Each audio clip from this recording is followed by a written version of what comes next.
Limited, also trading as Black Glass from the poultry farming, also trading as quality farming. In a little bit, how it's going to be.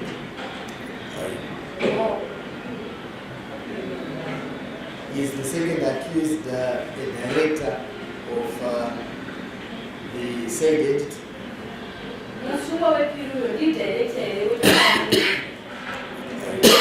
No. Is he an employee or an agent of that company? No.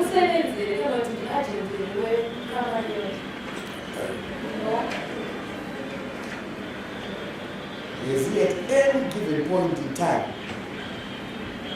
acted on behalf of that company as an authorized agent? As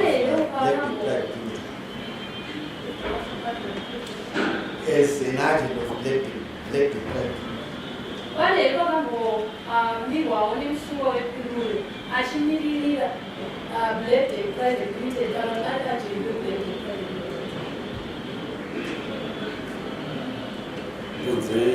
Kumira ali se economic empowerment. He stood as the leader of the economic empowerment, and there's no other instances where we represent the company. Okay. Now I want to take you through certain events, and I want your responses.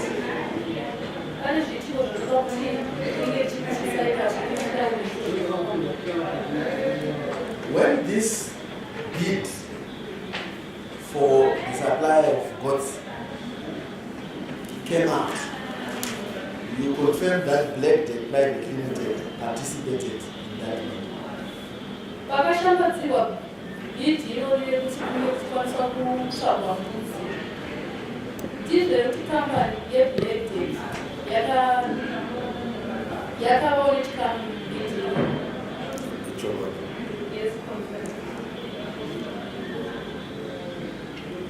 You are aware that certain company documents were prepared by Black Private Limited in order to participate in that bid.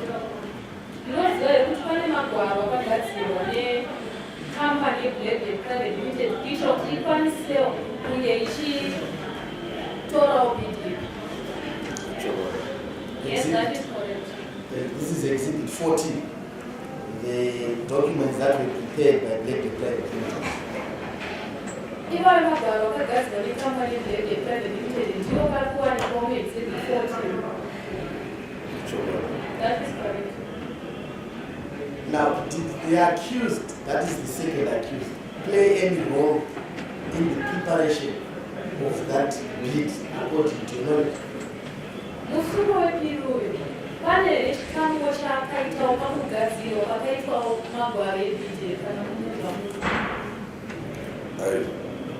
No.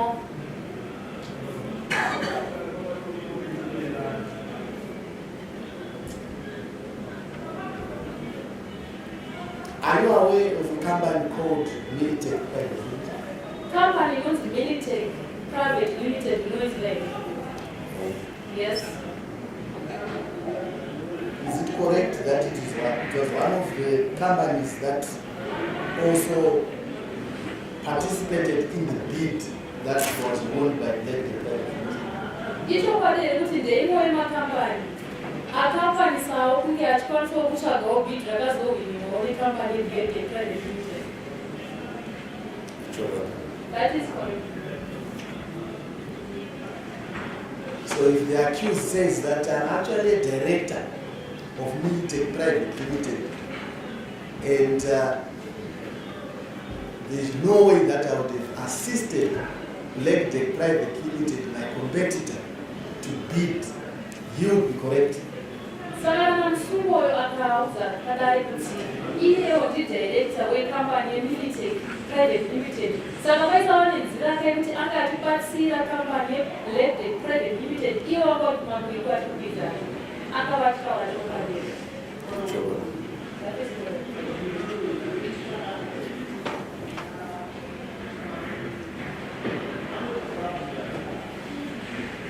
Now let's go to the first contract that was signed when Validity Private Limited won the bid. And they got to sign Validity Private Limited Was the second accused person present when the agreement was signed? Musuro wepiruyo ailepo we pakasainawo chivira mezvezvo. No. Did he participate in any way? Is there any way he signed as a witness in any capacity? Pane were chikamu chaakaitawo kungawo kusaina semufakazi. No.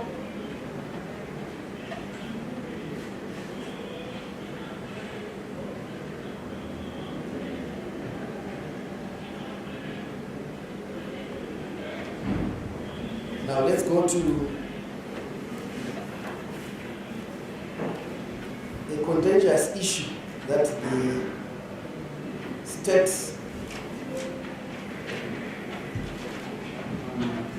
sought to link the second accused.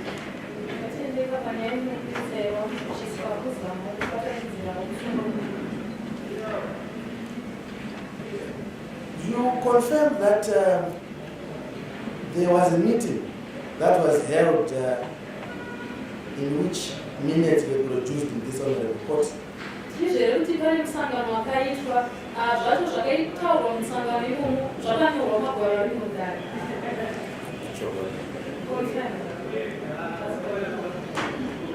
Do you recall that the meeting was held in Mr. Minduwa's office? Tiri kurangarira here kuti musangano iwoyo wakaitirwa muhofisi yavanhu. Yes.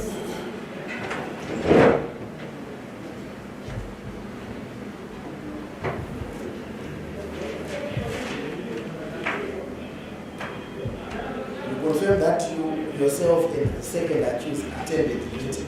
Ndizvere kuti imimi pamwe chete nemusoro wepiri makanopindawo musangano iwoyo. Yes. The accused attends that meeting. Musoro wepiri uyo akanoenda musangano iwoyo ari sani. Akaenda ari salida wekubatsira kutadzisa nyaya dzaidetsa dzecontract pakati peConnected Private Limited neMinistry of He was trying to assist the and resolve some issues which were there between the Ministry of Agriculture and Validity Private Limited.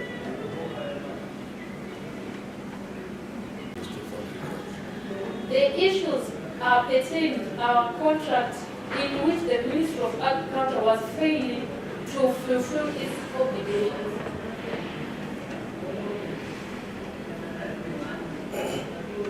Now, when you went to this meeting and introductions were made, did the accused the second accused person introduce himself as part of the delegation of Validity Private Limited? According to what we know. Pamakaenda kumusangano iwoyo muchinosimka kuti zviziviswa kuti ndimi vanani. Musungwa wepiri uyo akasimuka here achitsanangura kuti aivawo mumwe here kana chimwe chikamwe here chekambani yeValidity Private Limited kana muchiri kurangarira here. ndoziva kuti takazviintrodusa semarangariro nezviti takagara pasi oaccused akataura ifanira kuzitengera akatobudisa mabusiness cards ake economic impact. When we were giving our introductions, we were seated, and if I remember well, the second accused person produced his business cards. Did he ever say that he was a representative of Validity Private Limited? Pane here pakambotaurawo kuti aivawo mumwe wechipata cheValidity Private Limited. Akati akazvitaura maererano nekuti iye ndeweEconomic Empowerment Group inova iyo Validity Private Limited that there was a member of the Economic Empowerment Group, which is an affiliate for Black and Private Limited. You say EEG is an affiliate of Black and Private Limited. I think maybe Empowerment Group, we have created Black and Private Limited. Is it the other way? Uweza kuti Black Private Limited affiliate economic empowerment. Black and Private Limited is the affiliate of Economic Empowerment Group.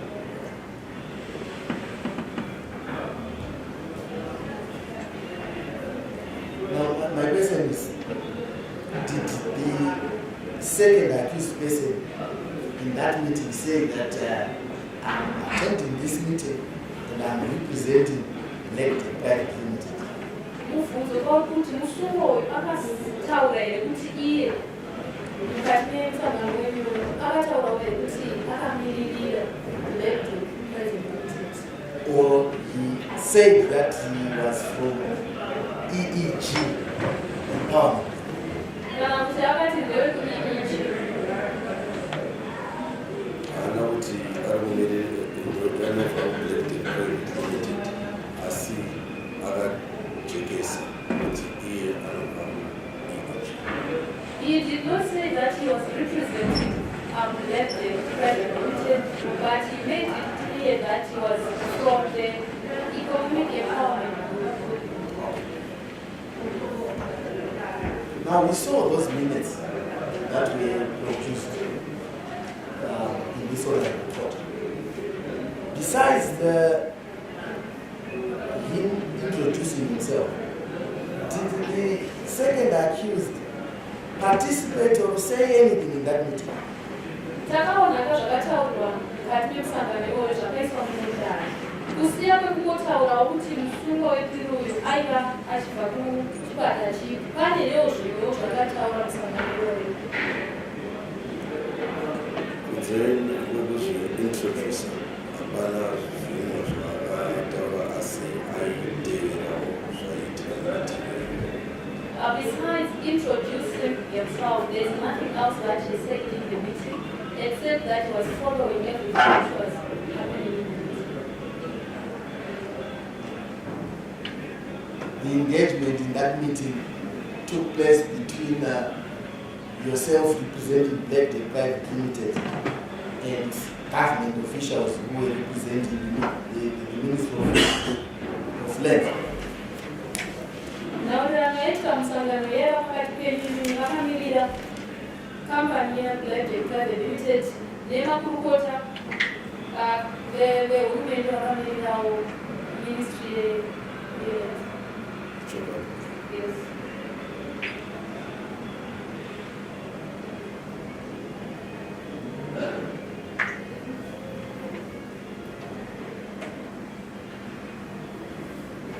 Now, those minutes were produced in this honorable court. When was the first time yourself that you saw the minutes? Zvati zvakataurwa mumusangano zvakamiswa pamberi pedhara ivivyo zvinizvo zvakataurwa makatanga kuzvionawo pari pacho.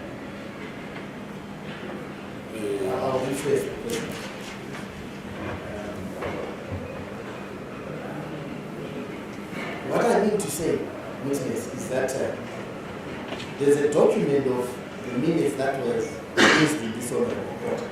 When was the first time that you lay your hands on those minutes? That document says these are the minutes. Pane gwaro remaminitsi akataurwa musangano rakaiswa mumunda ivivyo makazotangawo kuona neminitsi vayo. Minutes were ndaka mapiwa ekutanga kumaona musi wa 7 August 2024.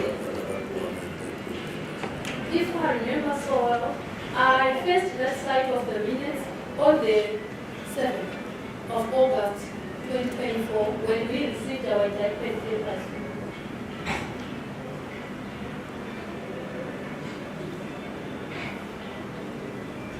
So you are not aware as to who prepared the minutes and how they were prepared. Saka imamutoziva kuti ndiani kugadzira maminitsi wayo zvakare kuti akagadzirwa sei. I'm not aware. You also confirmed to this honorable court that when the minutes were prepared, you were never invited by anyone to read those minutes and sign for those minutes.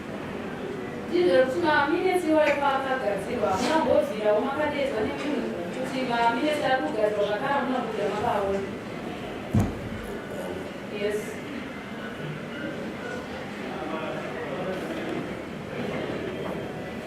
The reason why I'm asking you this is that I noticed from those minutes that the second accused is said to have been representing elected private limited. What is your comment about it? Chikonzero pachikuita kuti ndikuvhunzeka ndechekuti kurikuzika mumaminitsi iwoyo musungo wepiri uyo ainzira kumiririra kampani yeelected private limited ungave nechekutaura pazvii.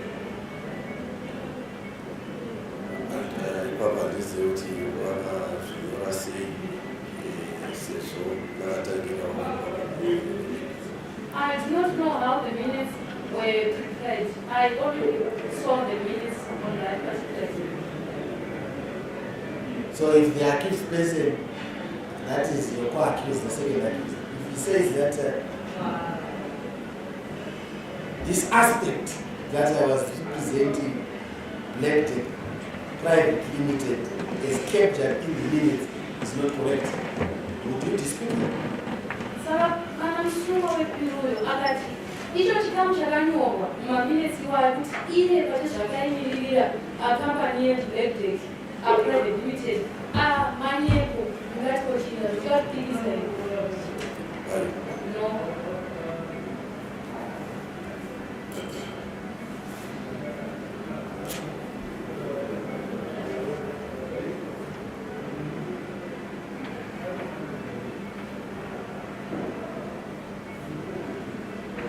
Now I know that a company acts through resolutions. Did Black Debt Private Limited authorize a resolution in which it appointed the second accused person to act on its behalf when that meeting was held in the US office? Ndinoziva kuti makambani anofamba achitevedzera zvinenge zvakuwirirana kana zvabvumirana. Pane herewo chibvumirano chakaitwa chekuti musungo wepiri uyo ange achimiririrawo Black Debt Private Limited muhofisi kusangana nemuhofisi vayo. Ipapa noti internally Black Debt Private Limited vakaverera report kuti uineve economic empowerment kuti vatibatsire kufambisana. Black Debt Private Limited agreed internally to engage the economic empowerment group to assist us in resolving the issue. And the second accused, The second accused person was the representative of that. So you confirm to the court that this resolution that you speak of was not appointing the second accused in his personal capacity, but it was appointing the Economic Empowerment Group as an organization. Kubvumirana nazvo kuti ipapo makabvumirana sekambani yenu maisati musungo wepiri uyo ange achimiririra sekungamunhu asi maiti kure economic empowerment group inge ichimiririra. chokwadi ipapo ingatoendera mberi ichiti inini wacho itori member yeeconomic empowerment group personally asi musiwoyo yaenderera That is true, and also a member of the Economic Empowerment Group. But on that day, I was representing Black Debt Private Limited as the managing director.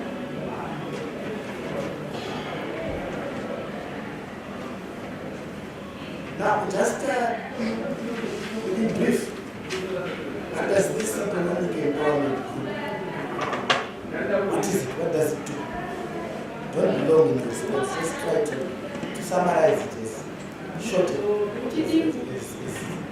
as precisely as you can.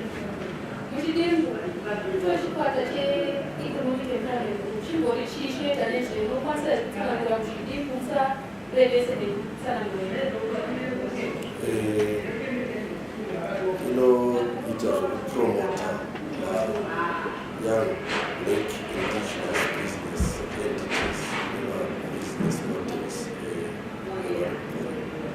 It promotes Black indigenous business companies.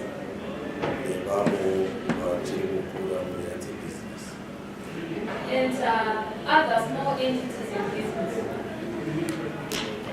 And if the accused person is to say, the second accused person is to tell this court that this group, amongst other things that it aims for, is that local companies must be preferred when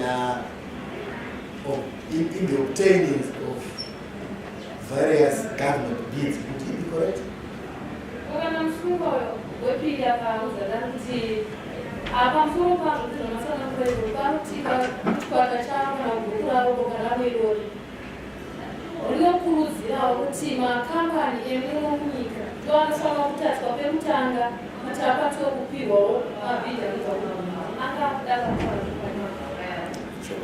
That is correct.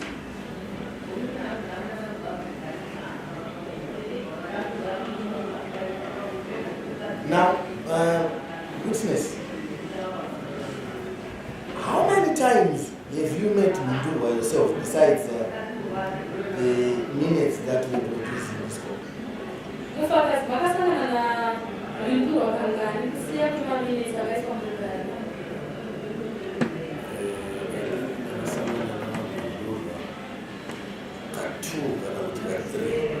I think I met him twice or twice.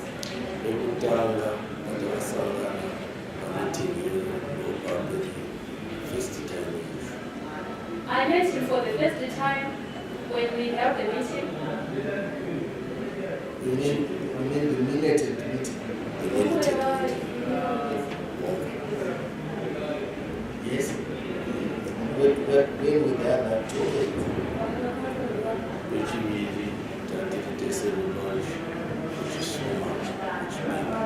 The second time was when we were together at the launch in Suma.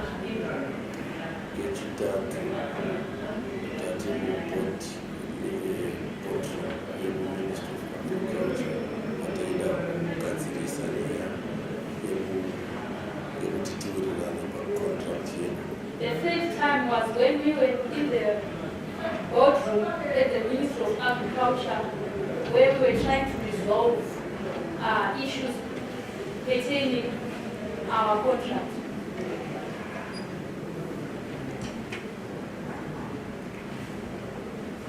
The third time that you've mentioned was the second accused person.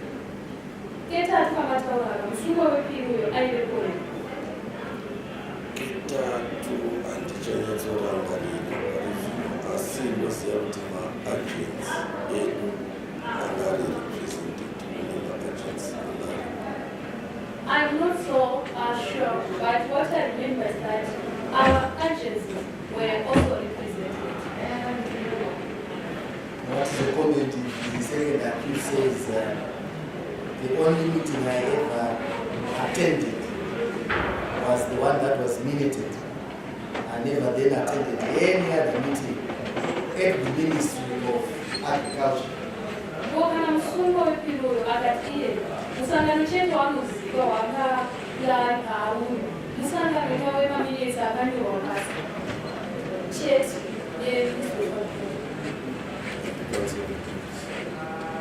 I cannot but what to say.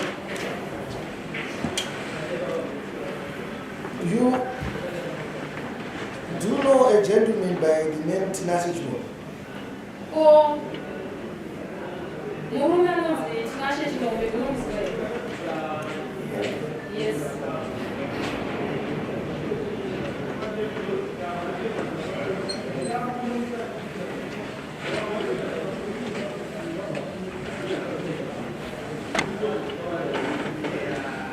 Are you aware that is a brother and is related to the second accused? Munozwa here kuti ane ukama nemusungwa wepiri? Yes.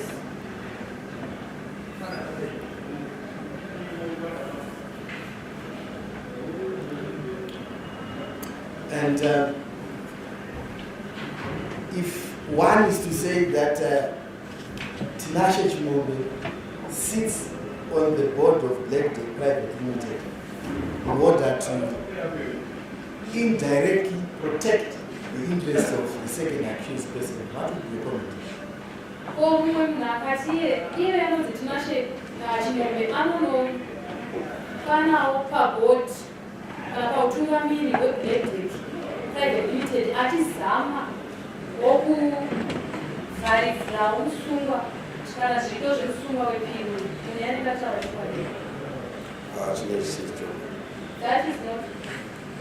That will not be the truth.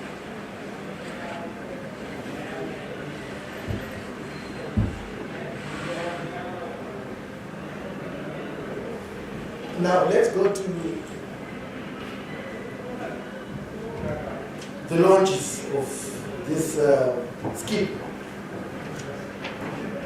You are aware that the second accused, other than being a member of the president of EEG, is also a politician.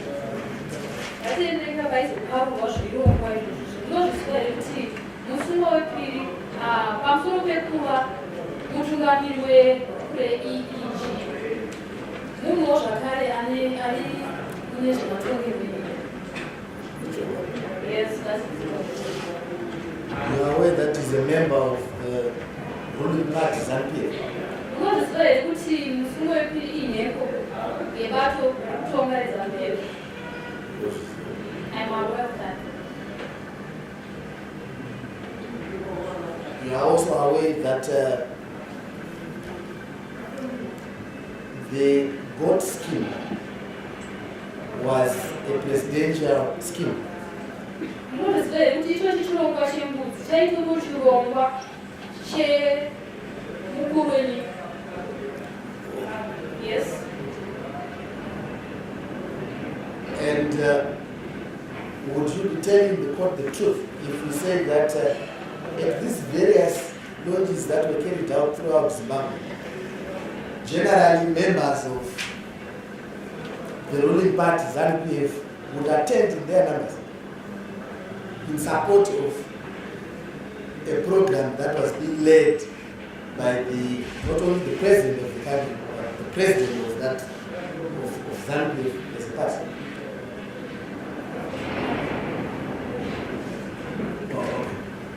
The question is, would you dispute it if the second accused person says that members of ZANU-PF would attend these launches in their numbers? Mungavukana nazvo here kana musungwa wepiri akati pese paiparurwa zvirongwa izvozvo zvembudzi nhengo dzebato reZANU-PF dzaiendawo kuzvirongwa izvozvo dzakawanda. I'm not disputing that.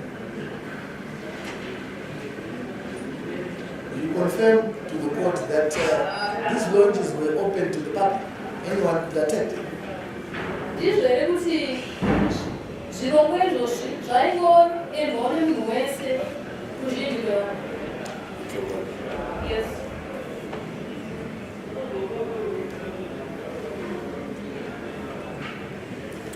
You also confirm that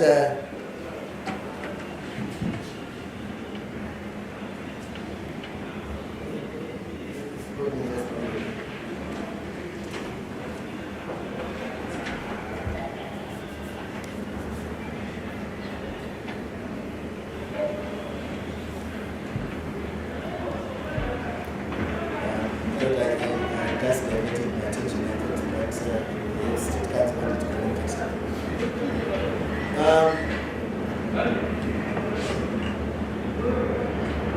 There's a witness, the permanent secretary, who says that when the launches were being done in various parts of the country, the second accused would introduce himself or would associate himself with Validity Private Limited.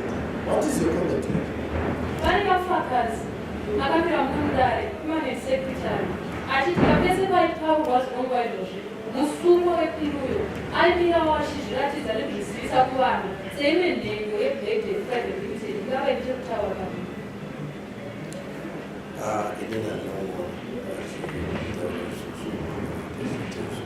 I did not see him introducing himself as such or doing such.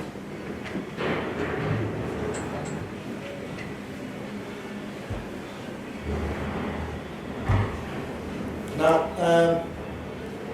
we are aware that there's an addendum that was signed between Validity Private Limited and the Ministry of Agriculture. Magwaro akasainwa anoratidzawo utungamiri kana ukuru maringe nekambani yeBlackday Private Limited neMinistry of Agriculture.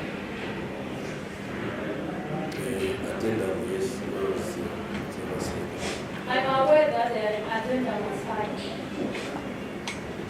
Obviously, you confirmed that there were negotiations that were done between Validity Private Limited and the Ministry before the addendum was then signed.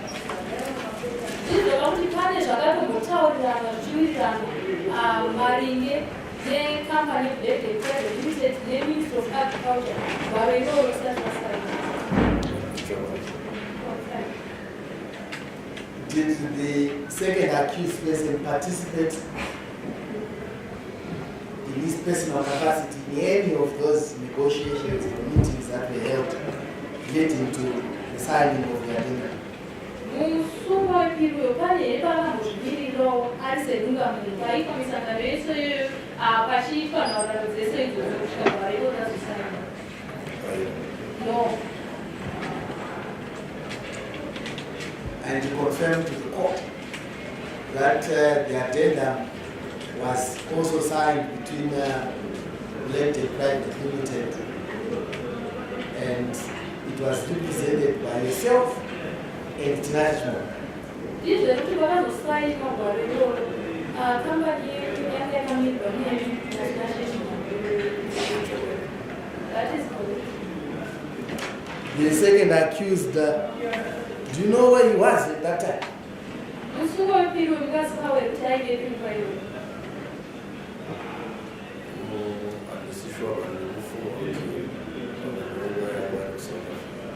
I'm not so sure, but I think that is the time when he was in South Africa. Yes. In fact, it is the second accused assertion that at that time I was not even in Zimbabwe. I was in South Africa. Would you dispute that fact? Ndizvo zvakareka zvitotaurwa nemusumo wepiruyo kuti panguva iyoyo iye anga asipo aitori kuSouth Africa ungapokana nazvo. No.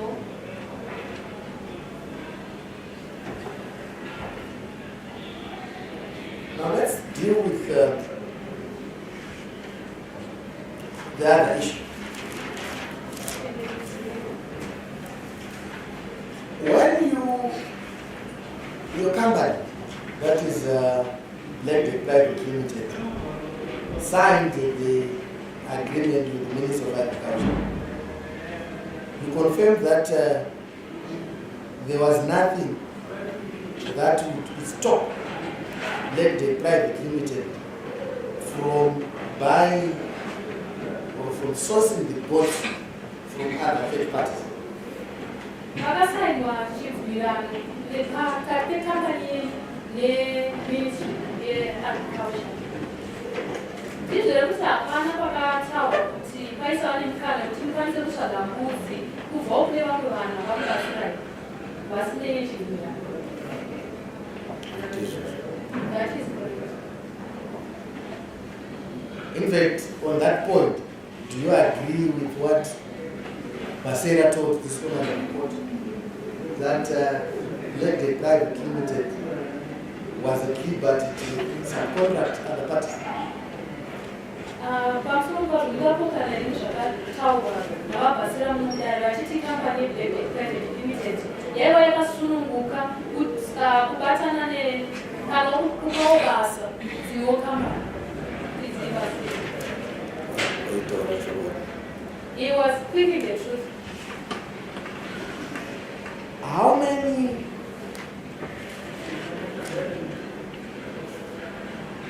companies were subcontracted by Validity Private Limited? Makazopawo basa makambani mangani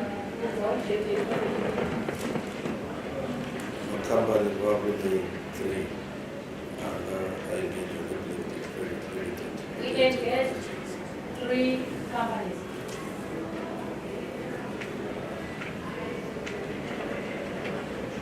Do you recall the companies from where you are standing?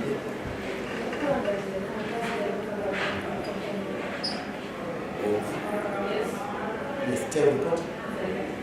Military enterprises. There was military enterprises. Non-Islam enterprises. There was no Mr. Enterprises.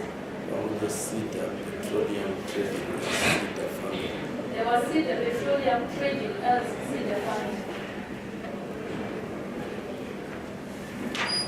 You confirm to the court that these 3 companies that you have mentioned, they had no direct relationship with the government of Zimbabwe through the Ministry of Agriculture. Ndizvere kuti makambani wematata mataura angasina ukama uri padhuze neMinistry of Agriculture. They also had no hand or no say or any obligations whatsoever in relation to the contract that was between Validity Private Limited and the government of Zimbabwe. Vaisawo nechekuita kana nechirevo maringe nezvamakabvumirana kana zvakabvumirwa nehurumende yeZimbabwe kambani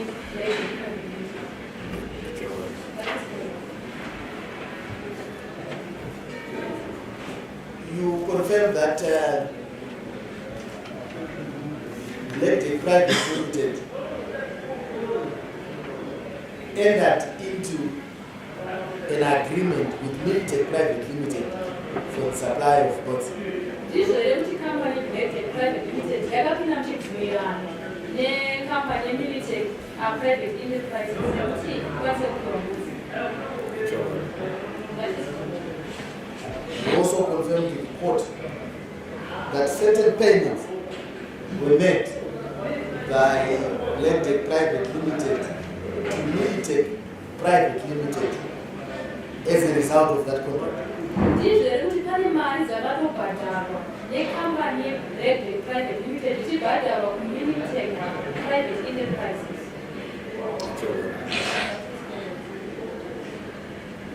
You also confirm to the court that these payments were not only made to Military Private Limited, but were also made to other companies that Validity Private Limited is subcontracted. Ndizvere kuti mari idzodzo dzakangobhadharwa kuMilitary Private Limited asi kune mamwe makambani akapiwa basa nekambani yeBlack Private Limited. For the avoidance of doubt, you confirm that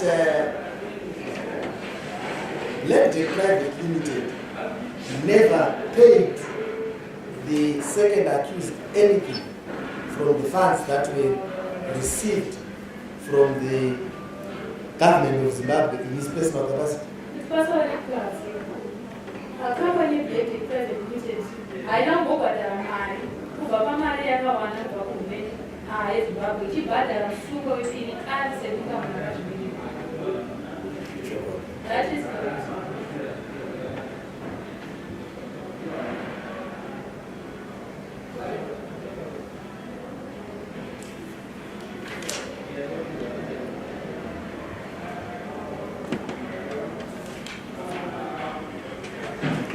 if I may approach the accused.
Yes, accused, rather witness.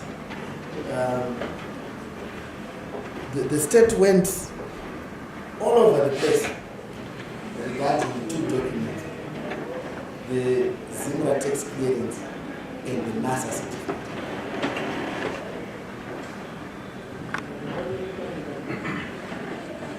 If the second accused person says, I do not even know where those documents originated from, I was never involved in how they were obtained, what would be your comment on that? Mufakazi, vamuchuchisa vakafunga mifungo yakawanda inomaringe magama maviri varomutare kunasa nerekuzivirira. Kana musunga wepiruyo akati hatombozive kuti magwaroyo akatombobvawo kupi kana kuti akagadzirwa sei, mungave nekutaura. Anenge achitaura chokwadi. You tell me the truth. I have no further questions.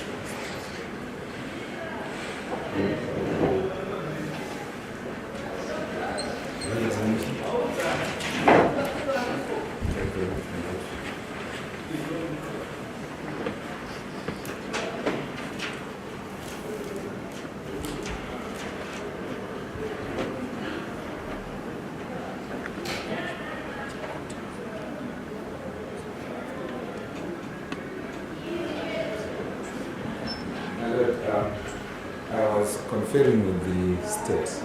There is a document that I intend to get relating to the cross-examination that the witness had been laid on. So we had agreed that subject to the court's leave, maybe we can postpone the matter to now so that I do the examination. You want to produce a document in the examination? I want the witness to recite the document.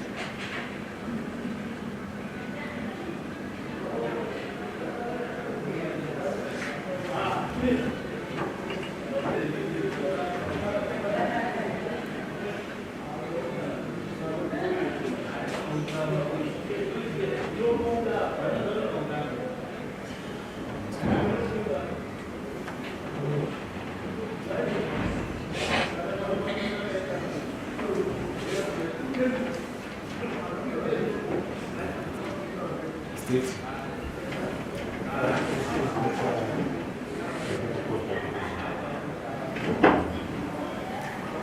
You can cover some. You want to Yeah, I could pass. yes, you could cover some ground and then reserve that portion for the next sitting. Thank you very much. Mr. Witness, I want you to clarify on an issue that was very topical in the cross-examination. Mufakazi, pakaneka ndinofana kujekesa maringe nenyaya yakanetsa pamwe On on what capacity are you giving evidence?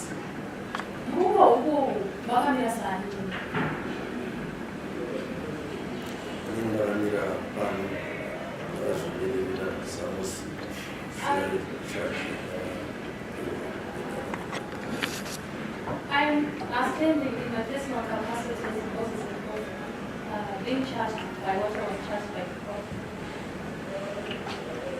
The State Council was putting to you a range of questions relating to the operations of the electric private limited. Vamuchuchiswa kubvunza imibvunzo yakawanda maringe nemashandiro anoita Validity Private Limited. And in response to so many of those questions, you were indicating that you do not have the capacity to comment on Validity Private Limited's operations. Ivi mibvunzo dzenyu dzaiva dzekuti hamuna mvumo yekuti muye muchitaura maringe nemashandiro anoita Validity Private Limited. Can you clarify?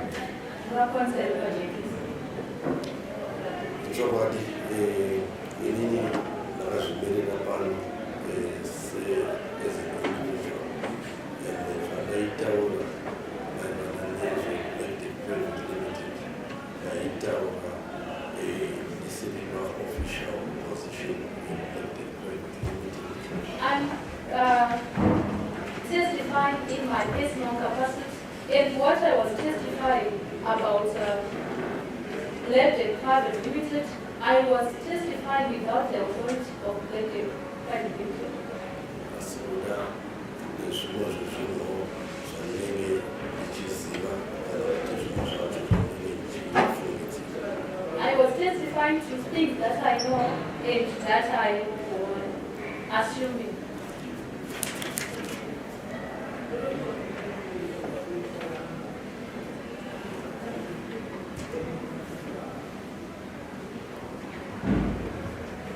It was also put to you that you are the mastermind of Validity Private Limited. It is your company. Zvakaiswa pamabhedhi kuti imi ndimi muridzi weValidity Private Limited, ikambani yenyu. Ichokwadi zvakaiswa zvakadaro, asi ipapo kune pandakambotaura kuti ndandiri confused kuti because vaingoti Electric left in poultry farming. Whatsoka votaura zveElectric Private Limited. It was put to me, but I was a bit confused because there were instances where you would say, you mention about Validity Private Limited, and when you mention about Validity left of the poultry farming. Electric left in poultry farming by Imo Senachachi Limited, a non-existent company. He was alleging that Validity left of the poultry farming is a non-existent company. And there were two parts in my question. The first part was with regard to what the state put, that you are the mastermind of Validity Private Limited. I look at it but I'm just telling you, do you have a plan of a time? Come and give it. And this mastermind in Electric Private Limited. I'm not the mastermind of Validity Private Limited. Equity Electric Private Limited says around the director and the majority shareholder are the registered Electric Private Limited. As I had already explained, Validity Private Limited yet a major shareholder who registered Validity Private Limited. And why the chairperson will be The same person is the chairperson of Validity Private Limited.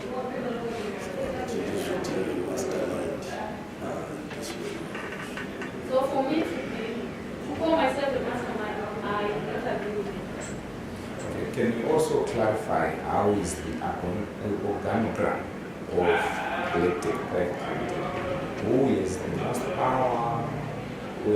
How does it stand? who is in charge. Ngakwanisa kusanangura kuti mutungamiri neutekateka wacho weLabel Private Limited wakamira sei, ndiani mune simba kudai kwangu? This has really considered the chairperson of the board, the finance administrator. Ms. Ajnei Kabisa is the chairperson of the board, and she is the finance and administrator. Majority shareholder. She is the majority shareholder.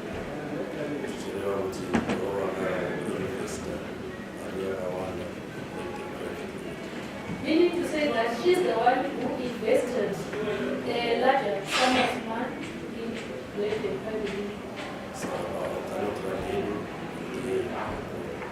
So she is the one on top of the money.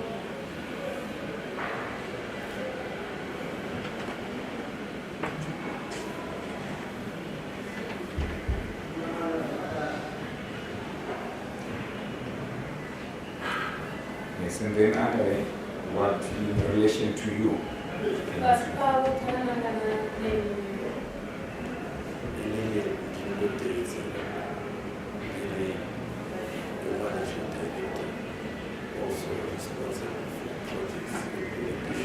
I am the second in charge who is the director responsible for implementation.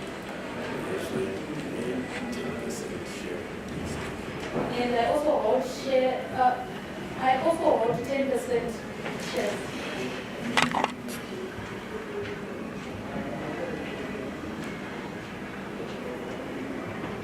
Can you clarify your roles when it comes to implementation of what point do you with relation to the chairperson? Can you explain, can you clarify at what point would you be involved with specific relation to the aspect of implementation that you implemented?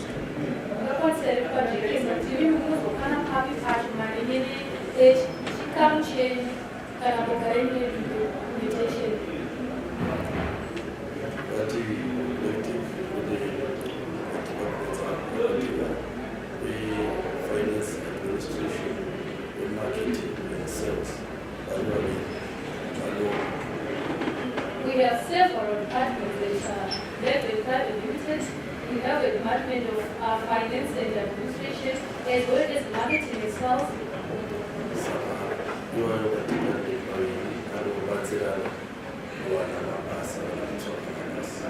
These two departments assist each other in assessing for contracts.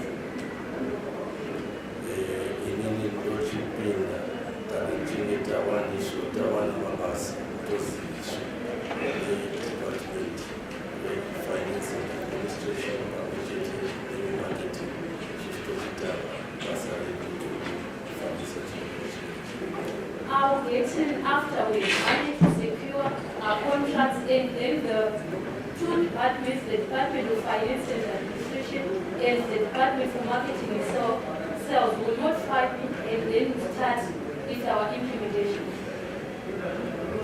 Who heads those departments that are related? Diana Nutungamina, my departments via our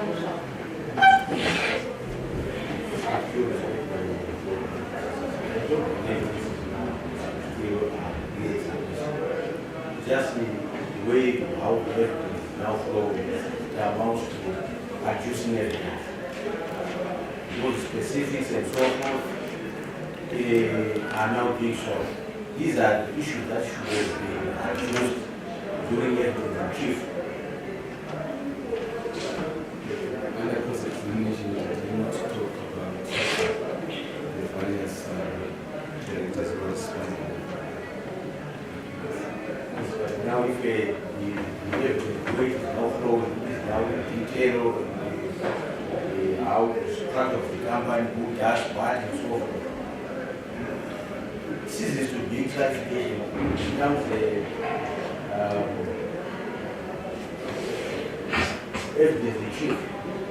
Because I think if it's clarification should be specific rather than open-ended. That is, the witness will go on and on.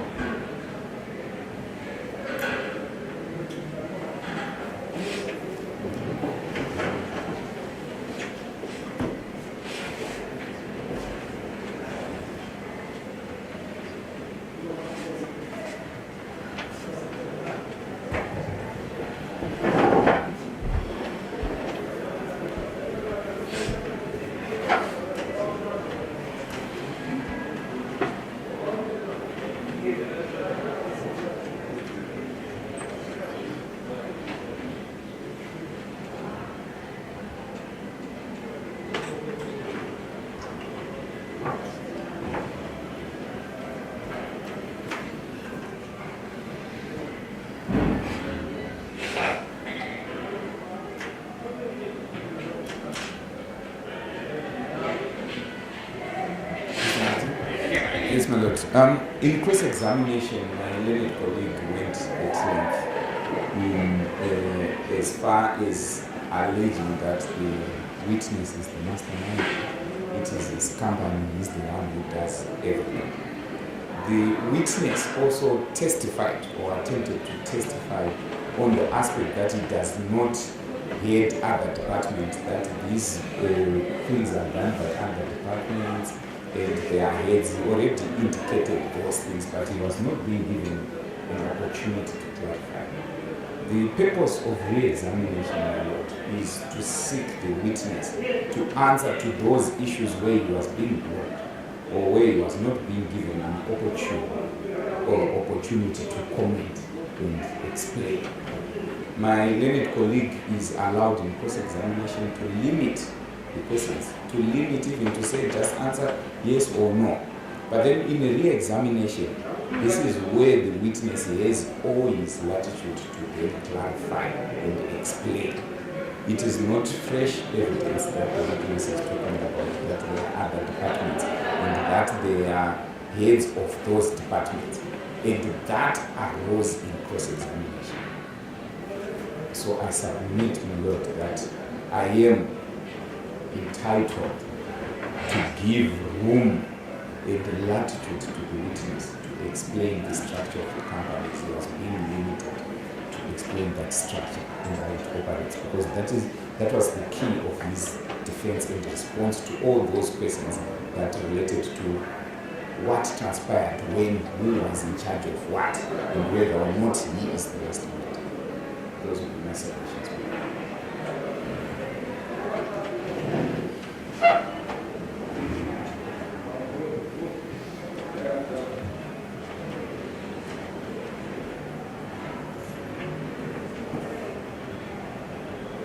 Yes, I agree that the issue of the various departments and the directors who are in charge of those departments arose in cross-examination. I think I testified. In fact, it's not new in terms of we will allow the question. Of course, we were just reminded of the purpose of the examination, but I think the question is fair.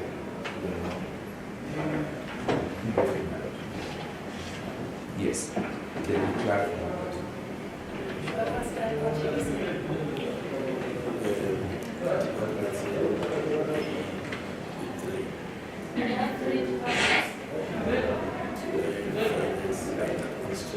There's the finance and administration department, which is led by Lisa Schleika-Bissida.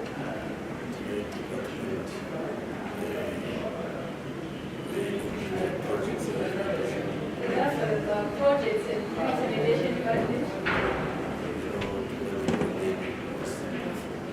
which is led by myself, Moses, and Mpofu.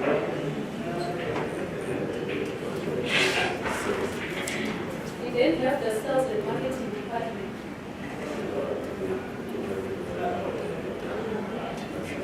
which is led by the other director, Chimombe.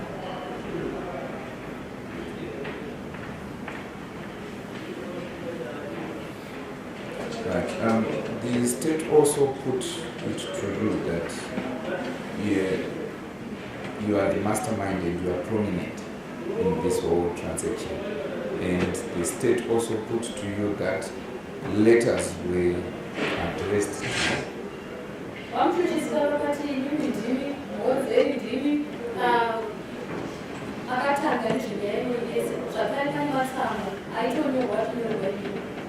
Meetings were held with you.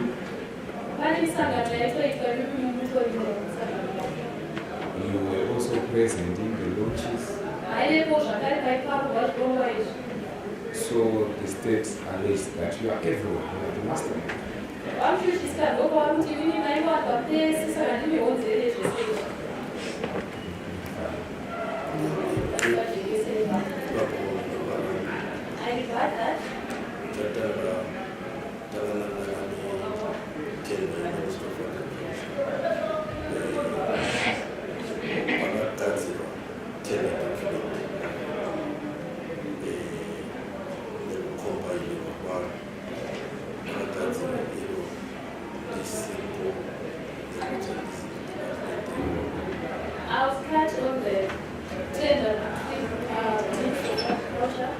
When this tender was prepared and compiled, it was compiled in my absence.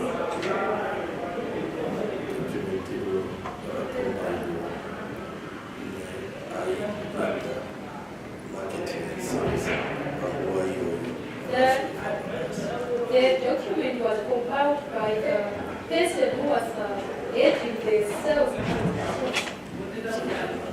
sales and marketing department, who had since left the company.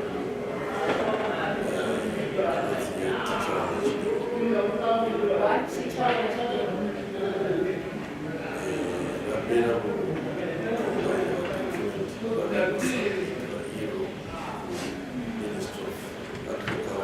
After the document was compiled, it was then submitted to the Ministry of Agriculture by Mr. Speaker.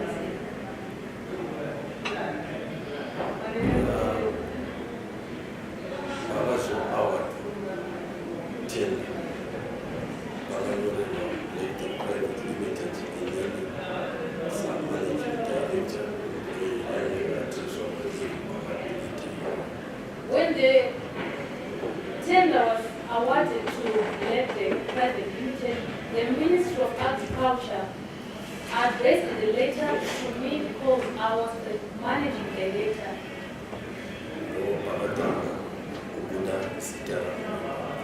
That is when my name started to feature.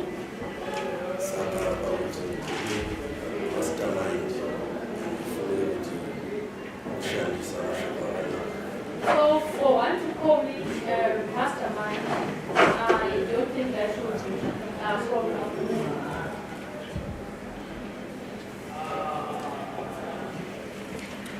The letter that you are referring to is the one that was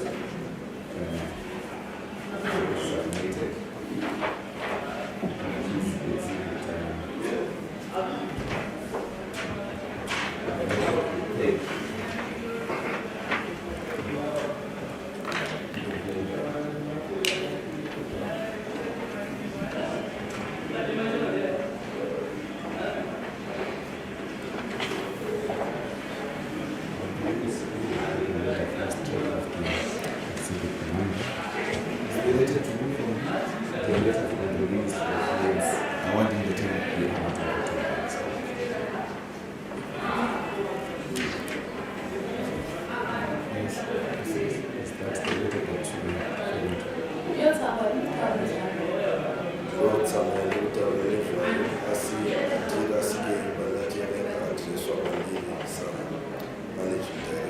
This is the letter I was talking about, but I think I had erred when I said that the letter was addressed to me as the managing director. The letter was addressed to Blended Private Limited. So I want you to clarify on whether all the letters that were written in conjunction with this project were addressed.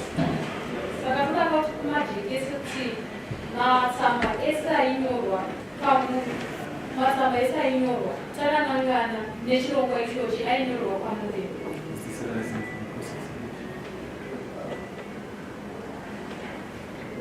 Does this arise from the cross-examination? Yes, my lord. If I'm not mistaken, my learned colleague put it to the witness that all the meetings that were held in conjunction with this project, they were attended by him. Therefore, he is the mastermind.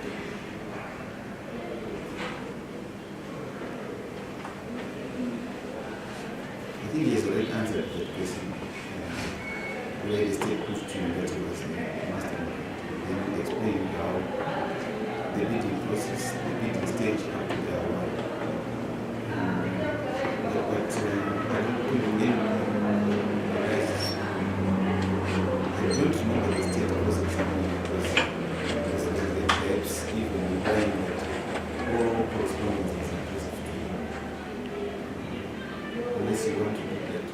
But you've already gone through all the documents, didn't you?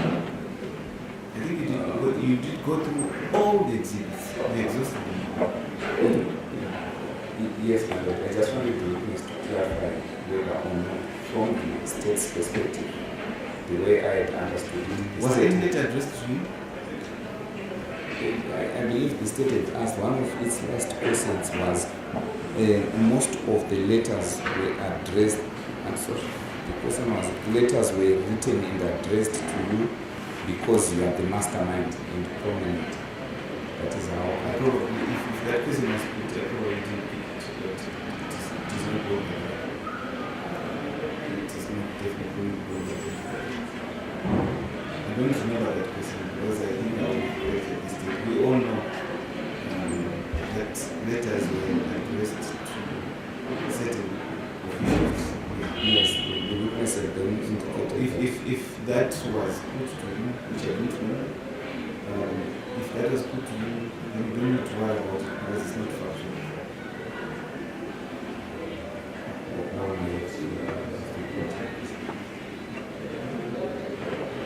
I don't remember any letter that was addressed to you. that is the fact that I wanted to have clarified. If the court is aware of it, that's fine.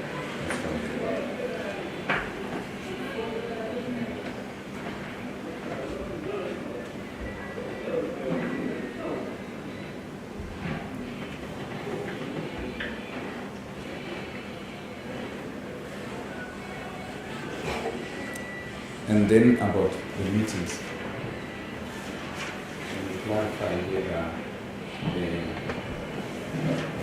attended all or most of the meetings?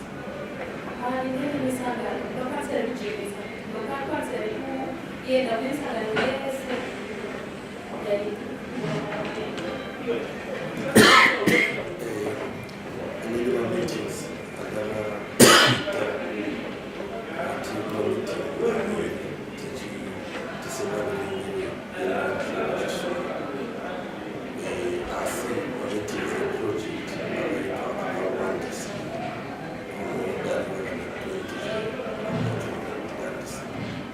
I think I only managed to attend 2 of the meetings when we were not considering the one to the knowledge.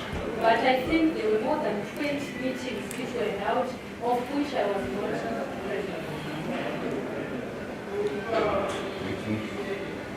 The state also put it to you that the government of Zimbabwe did know that the trade name of Prolex and the trade name of Redtech, livestock and poultry were not registered. It would not have entered into a contract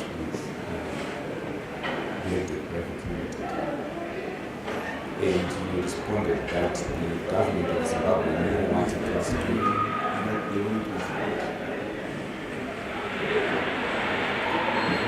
Let me rephrase Let's that. put that if that will mean that elected lives to comport with interest, they want to end it minus trade. Because the issue of trade union is elections. So I think put it that way. Yeah. I'll rephrase that. The state had put it to you that the government of Zimbabwe would not enter into a contract. It is known of the state that elected private limited or that the company that it entered into the contract was not registered. vakazvisaka pamuro vachitiro hurumende zimbabwe yaizokwanisa kupinda nemuchibvumirano dai yakanga yaziva kuti kambani yari kuda kupinda nayo chibvumirano yanga isina kundiwese kupamutemo ichocho ichokwadi dai hurumende yaiziva kuti kambani yedu yeelectric livestock poultry farming is registered by Satipa and the tender. That is correct. If the government of Zimbabwe knew that the company which was supposed to enter into an agreement with was not a registered one, it was not going to award. I see the Ministry of Agriculture, kutanga little procurement, vakasapota tender yedu, vakazvisisa vakazviona kuti elected private limited ndiyo registered company yakadini yakaisa madocuments ayo ese eregistration. But the Ministry of Agriculture's procurement department saw it that the private limited was a registered company which had submitted all its documents. vakazvisisa zvakare kuti trading name yeelected private limited elected livestock and poultry farming. They also understood the fact that the trade name for elected private limited was elected livestock and poultry farming. Nekuti pamagwaro ese eregistration kana kuti mari dzese dzaibhadhara maererano nekubhidha eitenda iyi dzanga dziri muzita reelected private limited.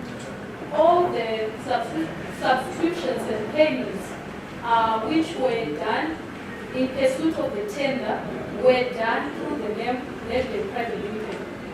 Nemacompany registration documents ese. And all the company registration documents. Asi Ministry of Agriculture yakatorera zita rekuti elected livestock and poultry setrading name ichizvitora paletterhead yeelected private limited.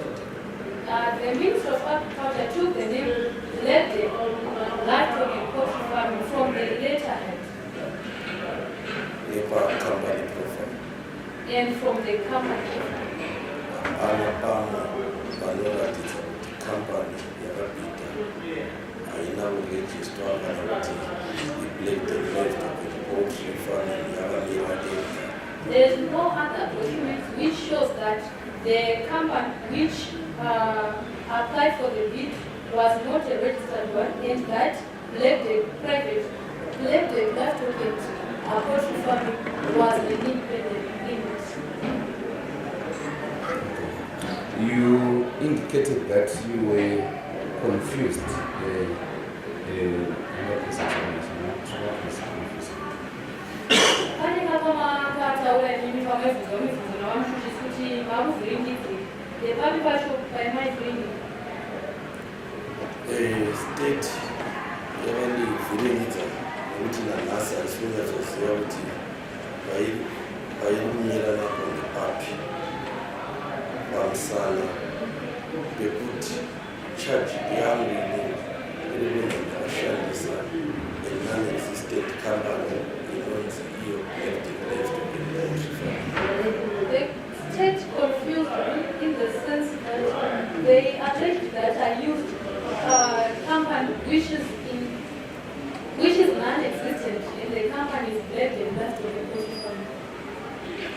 Vaendelera Onditi inini I'm one of the directors where company and where Black Tech. They went further to allege that I'm one of the directors of Black Tech. Valaifunza kuti inini Black Tech yamurikutaura nezvayo ndeipi iyo yamuri kuti iri non-existent here kana kuti mawirirana nekuti Black Tech Private Limited company iri registered state yaibva yati chuza zvaunoda iwe. When I sought a clarification on whether the state was was talking about Black Tech Private Limited or Black Tech Gastro and Poultry Farming, it would then give me what to choose. Saka vakurinetsa nekasimutokuti state yava iclear kuti inini ndakasvara vakashandisa company iri non-existent asi yochinja kuti Black Tech Private Limited ine bank account yauri direct. What is then troubling me is the fact that the state was alleging that I used a non-existent company, but they went further to allege that that same company had a bank account. Saka kureva kuti bank account kana company iri non-existent bank account Explain a little bit. Because these are separations. Right. You also indicated when you were being asked about the transfer that was done, reference Mpofu, you indicated that there are many Mpofus in the Pane pakavhurwa mvurwa ine mari yanzi yakapindiswa kunayi Mpofu company. It was referenced. Yakanyorwa kuti Mpofu company penyu ukati oidini mucompany penyu kunowana Mpofu amawani. Can you clarify? Vakwanisa kupacheka.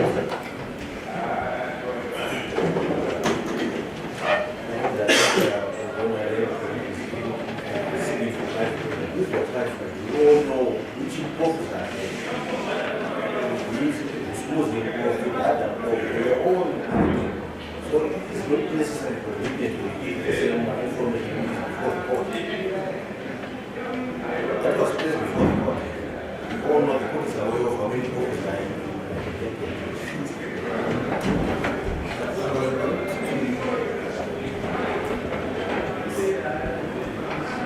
Suggest that maybe some of them because even the issue that Mr. Mpofu objected, you understand, I allow the person, but we had to look at the about the various departments, one led by my by you, another led by International, and that International is a director, and that is not himself. All that ground is covered. I just allowed the question because it was you are simply, it's just simply repeating everything, the things that it's even this issue hospital. He was asking to clarify.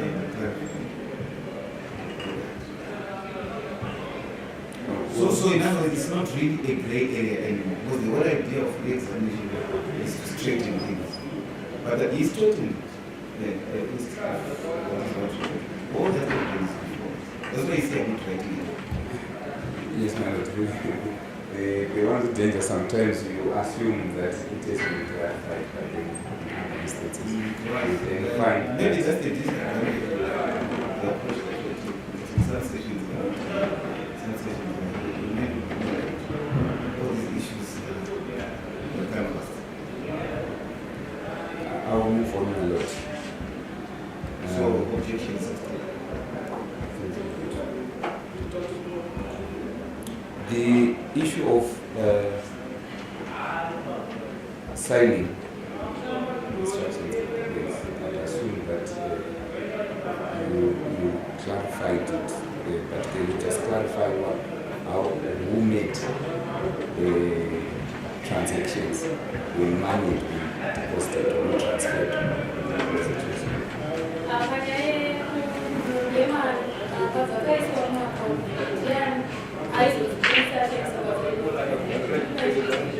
Does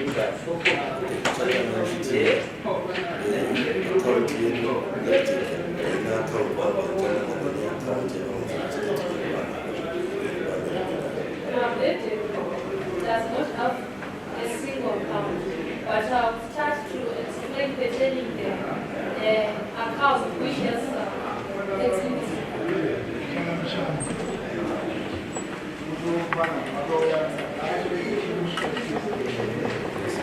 And the signing arrangement actually accounting records, hiyo pakati penu nini leka and reserve leka kusika aliyeweza kusign The signing arrangement that kept bank account that I can sign on my own, then as many copies that I can also sign.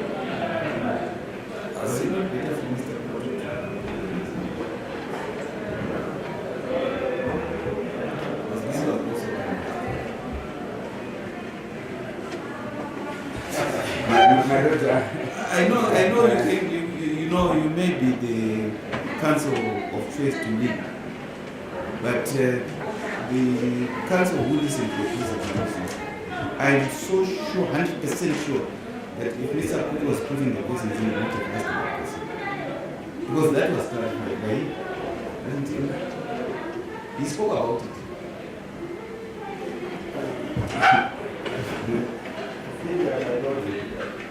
2 days because what is happening.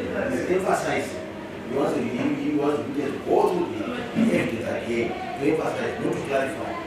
These things we can recite, these issues we are saying about. We are saying about it, about the board, the agreement, the expenses, and so forth. There are 6 exclusive injuries, and so forth. They were all confused. So maybe type by James so that you can point this at the end of the day. Listen to the tape. Yes, that I think we tend to make more progress. Don't you think so, Mr. Jason? But honestly, we need to make use of the time that we have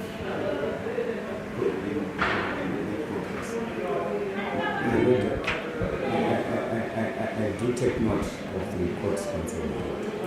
I also, with great respect to the Lord, would wish to just place it on record that is the defense lawyer is sitting with and leading the strategy that we want to take in dealing with the witnesses. Yes, I would say it's up to you. You can continue the examination.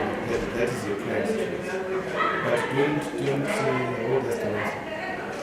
You then, if his preference that you should put the questions, don't go over what is really canvassed. I'm saying, even when you ask the questions, I already have the answers. I could read the answers from my notebook. My Lord, but if for the record, the witness must clarify certain areas that we view are very pertinent to his matter. By repeating what he said. Well, if he was not given ample time to state his evidence clearly, he must clarify. So that, proceed.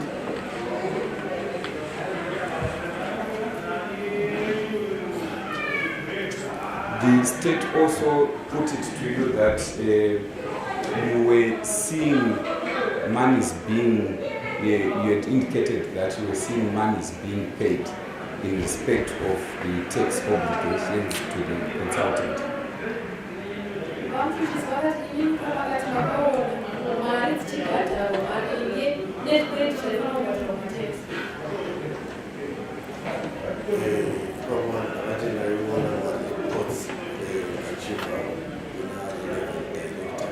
I said that I saw reports from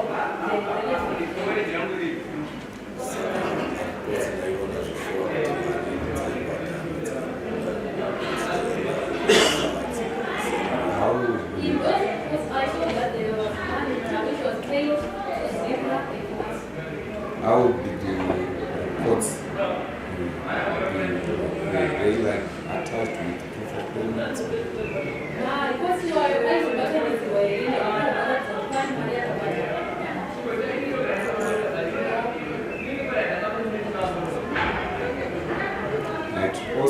state related and went to town over the issue of the contract, that when you signed the contract, you did not correct how the Black Private Limited was characterized. So you therefore misled the government of Zimbabwe into signing the contract with the non-existing person. The state also put it to you that you misled the government at the point of signing the contract because you did not correct government to say the name that you have put on this contract is wrong. You are supposed to put Black Private Limited. Correct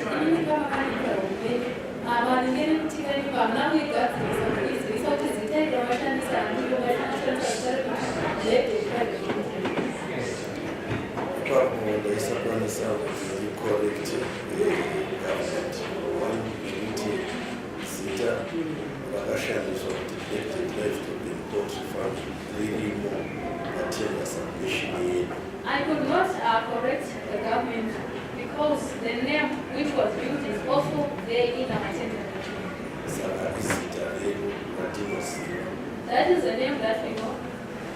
And the government of Zimbabwe, that's a contract, draft a contract, but I want Jesus elected life to be poultry farm, Tagasia, Utimapika, Sita, regulated.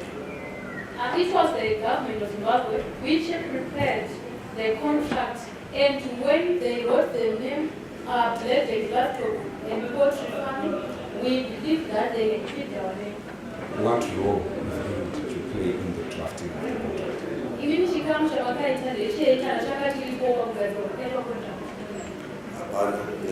Information yes, you have that there is a contract, you want I did not play any role because they used the information which was prepared, which was inside the bidding document. Okay. Also, during cross-examination, there was some person that had been put to you where you were indicating that you did not want to comment on behalf of Black Private Limited. And some persons were put whether or not you were refusing to answer the question that they put to you. I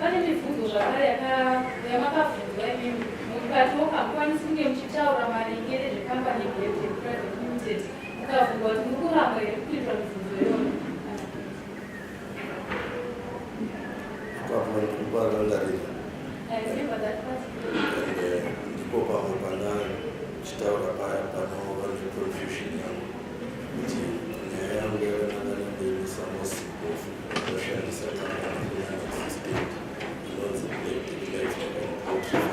I also said that is where my confusion is coming from. I said that this matter contains independent custody, not someone.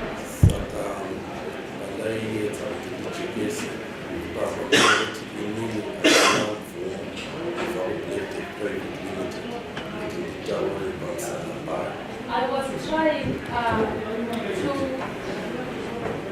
say that I do not have authority from the private limited to comment about these issues.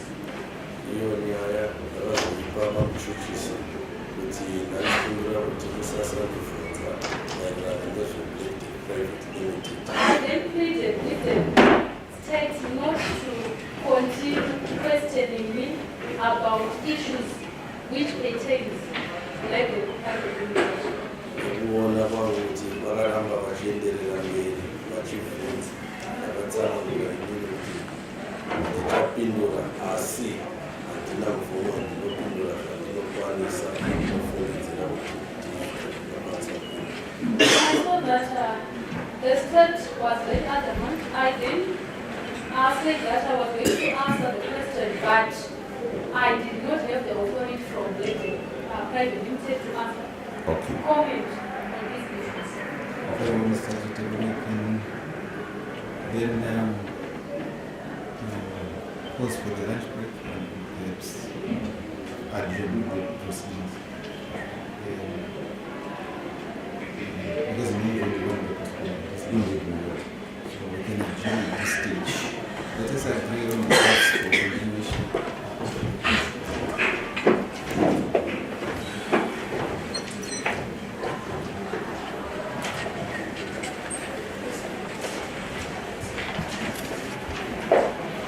How is the week after next stage? I think we need just two days.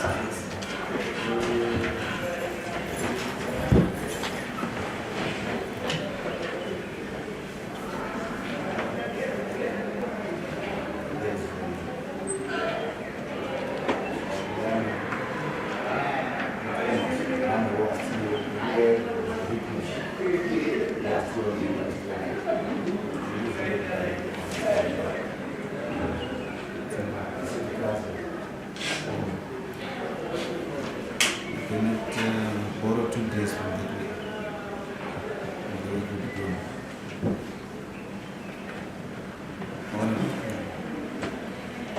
That's the week after next.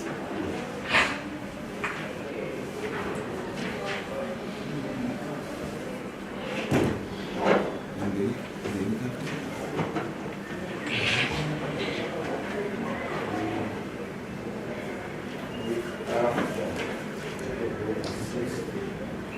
Sixth of October.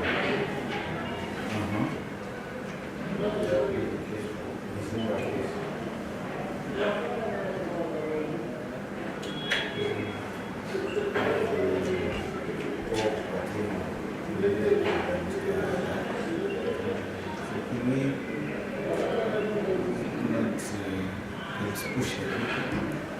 Can we not push that meeting? In case we start on that meeting later in October.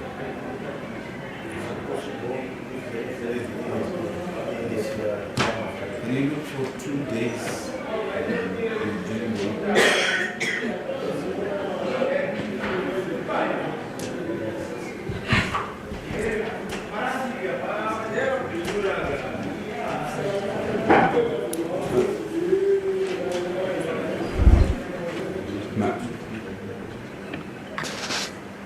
My lord, let's try and utilize the week beginning 29. Yes. my brother was indicating that in subject reports they could avail 2 days next week. Which is the week beginning? Which next week begins 22. No, unfortunately, both assessors will be engaged in our process. So let's look at the 29.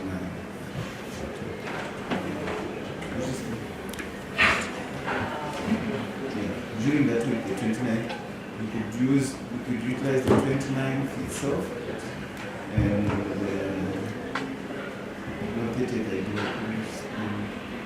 the first of okay, judgment it doesn't matter. We could still use the 29th and 1st. And perhaps if the matter spills over the Friday, since the assessors are free during that week, let us make as much progress as we can. We can reserve 3 days. The Monday, the Wednesday, and the Friday. So it's 29, 1 October.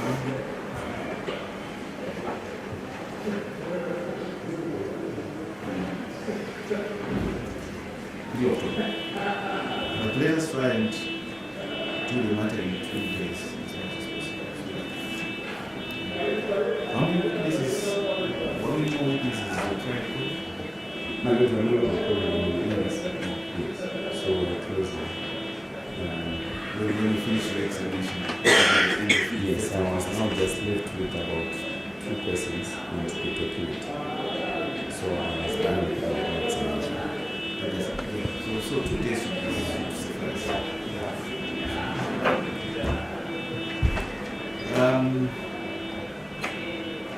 Yes, because we have not been doing trials past 2 times. So it's 10 of so many meters to do. So my suggestion is that perhaps we could then utilize the Friday for addresses. would still reserve. I see Mr. Stolen indicating that they may be written. Yeah, maybe. I don't think an address is written. An address is called. The Act uses address because you really are talking to the court. So I know that over time we have allowed submissions to be made in writing, and then you end up normalizing. Yeah. The same way the cross-examination.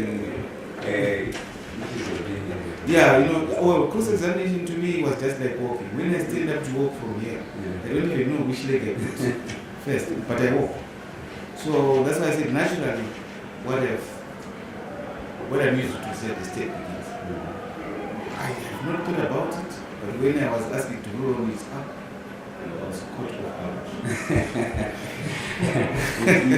So I know there's a judgment somewhere which says that addresses are exactly what the state says, the Act says. You need to be addressing the court. You can prepare. There's nothing wrong with preparing. I think that was the idea, so that you really can tell everything. You can prepare your written submissions, you can prepare your heads, whatever you call it. But at the end of the day, you should address the court. You don't submit. So you can have them. They can be part of the record, for the purpose of curtailing. But you need to talk to the court. So we can reserve that for Friday.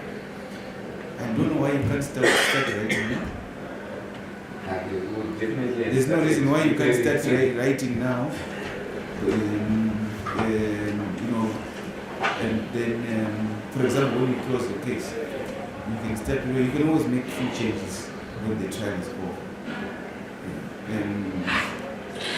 So I'm already saying I'm inclined to demand that Friday be a date for addressing the court. Other than that, we can't keep pushing other cases. We've been doing that for the past 3 days.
My lord, the plea from the bar was that if we could reserve 2 days to finish up with the witnesses, and then we can then reserve another date on a later date to address the court. We wanted to suggest, maybe subject to the availability of the court and the state, to suggest the 10th of October. What is the situation on the 10th?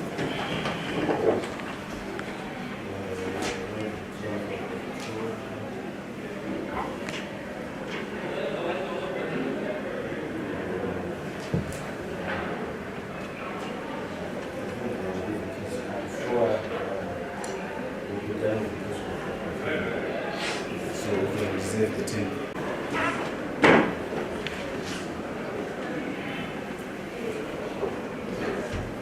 So what we are doing now, which let us still block 3 days next week or during the week. If we manage to finalize this trial within a day, and then we can go back to do our chamber work, so that we don't really put other cases on the 29th first to conclude. Then you send addresses on the team. But let me be very clear on this. I'm not saying that anybody will not be allowed to make writing submissions. In fact, that is the preferred approach. So that we don't have to write everything. You see? So you will definitely be free to make, actually I would suggest that. So that you don't need to record everything that you say. But at the end of the day, our expectation is that council will address it so that we can interact with it. When I did it, it's actually our preferred is that maybe we can file our submissions in time so that then we can speak to you. Yes, we can then speak to you. So we reserve the 10th of October for that. Are you happy, Mr. Media?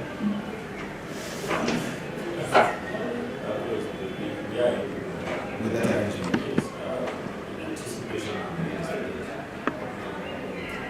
Yeah, but there's nothing wrong with starting summarizing, making sense out of it. Yeah, as we come to the end. My only worry is that this trial is taking so much time. It has displaced so many trials.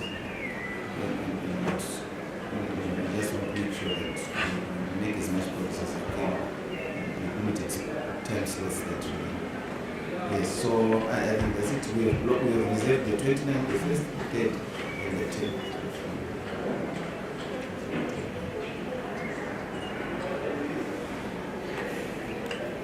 Stand up, accused persons. Please come back to court on the 29th of September for continuation of this trial.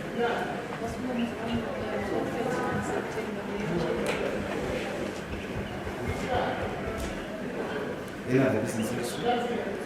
The court will rise for the day.